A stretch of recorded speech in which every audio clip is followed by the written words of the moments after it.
ঢাকার খালগুলোকে দিয়ে একটা ব্লু নেটওয়ার্ক করা যায় কিনা। আমরা অতটা সময় পাবো না যে সবগুলো খালকে একবারে ব্লু নেটওয়ার্কের আওতায় নিয়ে আসতে, কিন্তু আমার হাতে কিন্তু এখনো কোনো কর্ম পরিকল্পনা নাই। এই খাল নিয়ে আজকে কত বছর যাবৎ কথা বলা হচ্ছে। কেউ বলে 50টি খাল, কেউ বলে 46টি খাল, কেউ বলে 38টি খাল। ডিসি মহোদয়রা রিপোর্ট দেন যে কয়েকটি খাল আর কোনোভাবেই উদ্ধার করা সম্ভব না। তো যেগুলো উদ্ধার করা সম্ভব সেগুলোকে দিয়ে একটি ব্লু নেটওয়ার্ক করার কথা আমরা ভাবছি। রাজুকের বোর্ডে একটা পরিবর্তন আনা আমি সবসময় গুরুত্বপূর্ণ মনে করি। আগে আমরা শুনেছি যে পরিবর্তনের কথা তারা ভাবছেন। রাজুকের বোর্ডে কিন্তু কোনো পরিকল্পনাবিদ নেই। নগর নিয়ে ভাবেন এমন কেউ নেই, দর্শনে সাহায্য করতে পারেন এমন কেউ নেই। আগে আমাদের ছিল ঢাকা ইমপ্রুভমেন্ট ট্রাস্ট, এখন হয়ে গেছে রাজধানী উন্নয়ন কর্তৃপক্ষ। এটা আমাদের এরশাদ সাহেব করে দিয়ে গেছেন। আগে একটা ট্রাস্টের বিষয় ছিল, বিশ্বাসের বিষয় ছিল, এখন ওটা উঠে গেছে। এখন খালি প্রকল্পের বিষয়। এই যে এখানে একটা এই হাউজিং হতে হবে, ওখানে একটা ওই হাউজিং হতে হবে, এগুলি বিষয় হয়ে গেছে। তো এই ট্রাস্টের বিষয়টা ফিরিয়ে আনাটা আমাদের জন্য একটা বড় কাজ হবে। আরএফএল কিচেন সিঙ্ক, স্বাস্থ্যকর কিচেনের চিরস্থায়ী সমাধান। জলাশয় আইনটা এদেশে আনা কিন্তু খুব সহজ ছিল না।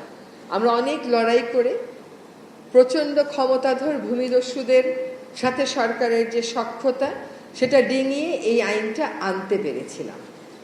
এখন দেখেন এখানে রাজুকের চিফ টাউন প্ল্যানার আছেন, যদিও আমাদের চেয়ারম্যান মহোদয় চলে গেছেন, কিন্তু ওনাকে এটা বলা হয়েছে। এখনো আবার ড্যাপ রিভিউয়ের একটা প্রক্রিয়া শুরু হয়েছে। জলাশয় আইনে জলাশয় সেটা হচ্ছে বন্যা প্রবাহ এলাকা, কিন্তু রাজুকের নতুন যে ড্যাপ হয়েছে সেখানে বলা হয়েছে যে জলাশয় হচ্ছে সাধারণ বন্যা প্রবাহ এলাকা এবং মূল বন্যা প্রবাহ এলাকা। তো দেখেন জলাশয় আইনে কিন্তু এরকম মুখ্য সাধারণ বলে কিছু নাই, ওটা হচ্ছে বন্যা প্রবাহ এলাকা। তাহলে আইনটাকে পাশ কাটিয়ে আপনি কেমন করে ড্যাপের মধ্যে এরকম দুটা সংজ্ঞা দিলেন? এবং সেখানে আবার সাধারণ বন্যা প্রবাহ এলাকাতে অনেক কাজ করা যাবে, আর বন্যা প্রবাহ এলাকার প্রায় 70% হচ্ছে সাধারণ। তাই যদি হয় তাহলে আপনারা আজকে যা উপস্থাপন করলেন তার সাথে রাজুকের ড্যাপের নতুন ড্যাপের যে দর্শন তা তো মিলছে না, তার সাথে আবার জলাশয় আইন মিলছে না। একটা আইনকে উপেক্ষা করে আইনের মধ্যে কোনো ব্যাখ্যা ছাড়াই বন্যা প্রবাহ এলাকার মুখ্য আর সাধারণ হয়ে যাওয়ার ব্যাপারটা আমাদের কাছে একদম বোধগম্য। তখনও ছিল না, এখনো নাই। এ ব্যাপারেও আমি গৃহায়ন এবং গণপূর্ত উপদেষ্টা মহোদয়ের সাথে কথা বলেছি। ভরাট হয়ে যাচ্ছে, সেই জন্য আপনারা একটা লেক সিটি প্রপোজাল দিয়েন না। ভরাট হওয়াটা রোধ করা আপনার কাজ।